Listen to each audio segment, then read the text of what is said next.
踢这个比赛踢得越来越多吧，自己越来越成熟，到这个年龄能够进来，Pernyataan sangat aneh dan janggal gelandang Cina jelang lawan timnas Indonesia besok malam. Bisa-bisanya dia ngomong kayak gini yang menghancurkan mental rekan setimnya sendiri. Publik Cina jelas auto menangis kejang melihat ini. Timnas Indonesia dijamin untung besar. Kok bisa begitu? Simak ulasan lengkapnya di sini.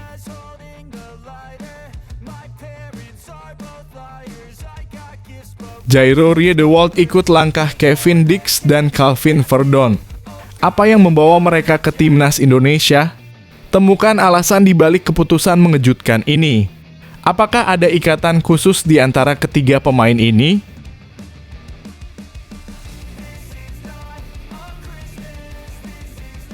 Breaking news, wasit Ahmed Al-Kaf resmi kena hukuman karena rampok kemenangan timnas Indonesia atas Bahrain. Apakah ini mengubah nasib timnas Indonesia? Temukan alasan di balik hukuman yang diterima wasit setelah insiden ini.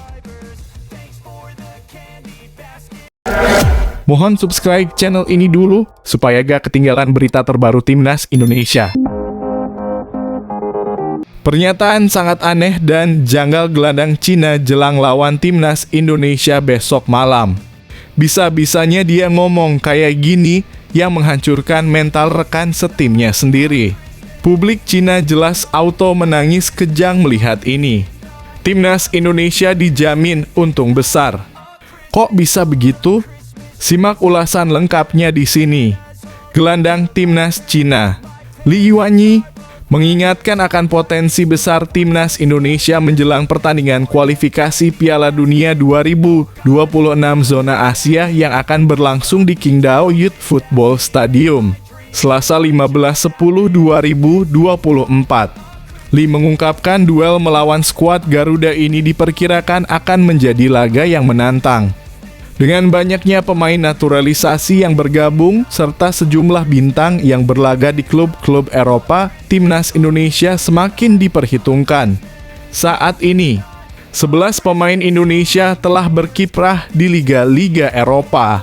Ditambah 3 lainnya Maarten Paes, Jordi Amat, dan Rafael Struijk yang juga membawa pengalaman berharga dari kompetisi di benua yang berbeda. Kehadiran mereka tentu menambah kekuatan dan peluang meraih kemenangan di kandang lawan. Ini pertandingan yang sulit, ucap Li Yuanyi, seperti dilansir dari bolasport.com. Timnas Indonesia memiliki banyak pemain yang berpengalaman di Liga Eropa serta kecepatan yang mengesankan. Kami harus memberikan perhatian penuh. Li menegaskan pentingnya fokus timnya hingga detik terakhir. Meskipun Cina belum mengantongi poin dalam 3 laga sebelumnya, tekanan dari publik setempat semakin besar untuk meraih kemenangan di hadapan pendukung sendiri. Komunikasi di lapangan sangat penting. Kami perlu saling mengingatkan dan bekerja sama untuk menghadapi setiap serangan, tambahnya. Bagi penggemar timnas Indonesia, ini adalah momen yang menggembirakan.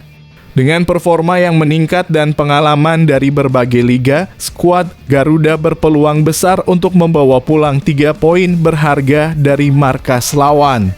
Mari dukung timnas Indonesia dalam upayanya meraih sukses di pentas internasional.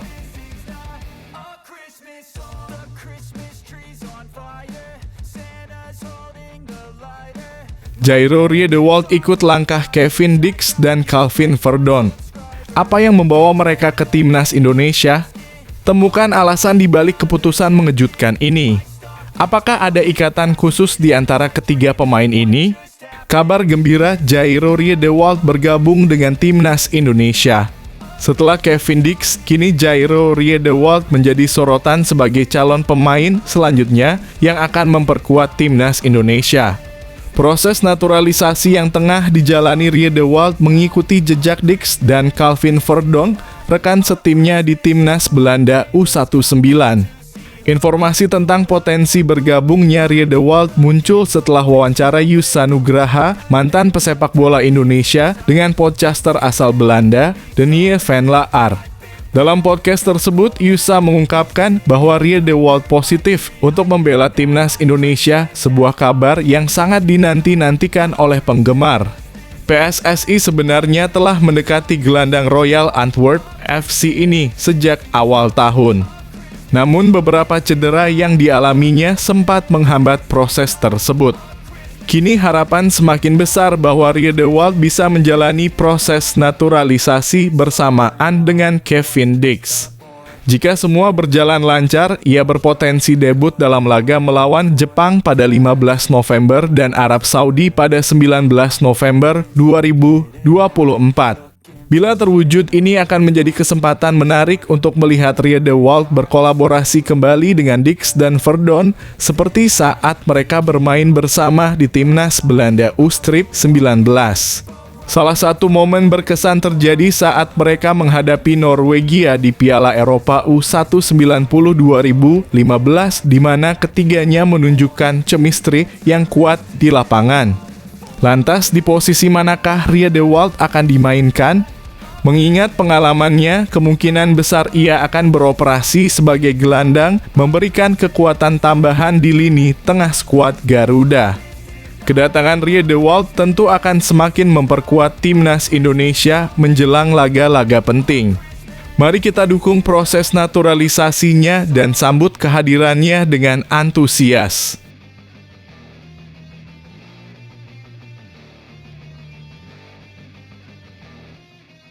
Breaking news, wasit Ahmed Alkaf resmi kena hukuman karena rampok kemenangan timnas Indonesia atas Bahrain.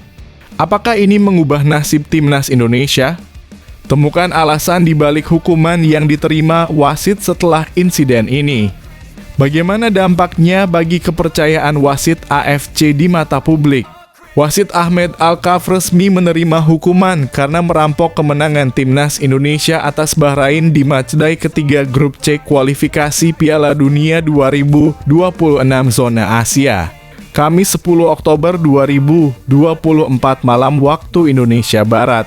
Pengadil asal Oman itu tidak mendapatkan izin untuk memimpin laga Al Ain UEA versus Al Hilal Arab Saudi di lanjutan matchday ketiga AFC Champions League Elite 2024-2025. Senin 21 Oktober 2024. Menurut salah satu sumber pribadinya, Ahmed Alkaf tidak diizinkan memimpin pertandingan antara Al Ain dan Al Hilal di AFC Champions League Elite pada 21 Oktober 2024. Tulis media Oman, Info Sports, melalui akun X-nya, info_sports 2. Namun hukuman di atas disinyalir bukanlah akhir dari semua hukuman yang diterima wasit asal Oman tersebut. Ahmed Alkaf diprediksi bakal menerima hukuman yang lebih berat jika AFC bersikap objektif. PSSI sudah mengajukan protes kepada AFC terkait keputusan Ahmed Alkaf yang memberikan tambahan waktu di laga timnas Indonesia versus Bahrain. Sejak Jumat 11 Oktober 2024, PSSI sudah melancarkan protes kepada Konfederasi Sepak Bola Asia tersebut. Namun dalam pemberitaan yang dirilis New Straits Times, Sekretaris Jenderal (Sekjen AFC Datuk Seri Windsor John mengaku belum menerima surat protes dari AFC. Ia bahkan meminta PSSI melancarkan protes secara detail jika ingin kasus ini dianggap serius. Kami butuh PSSI mengklarifikasi apa yang mereka keluhkan. Apakah itu performa (wasit, manajemen waktu, atau masalah spesifik lainnya? Kami telah mendengar berbagai laporan, tetapi keluhan itu harus terperinci, kata Datuk Seri Windsor John. Padahal ini laporan protes sudah dikirim PSSI. Memang gak jelas AFC dan sepertinya sesuatu yang tidak dikehendaki sedang ditutup-tutupi.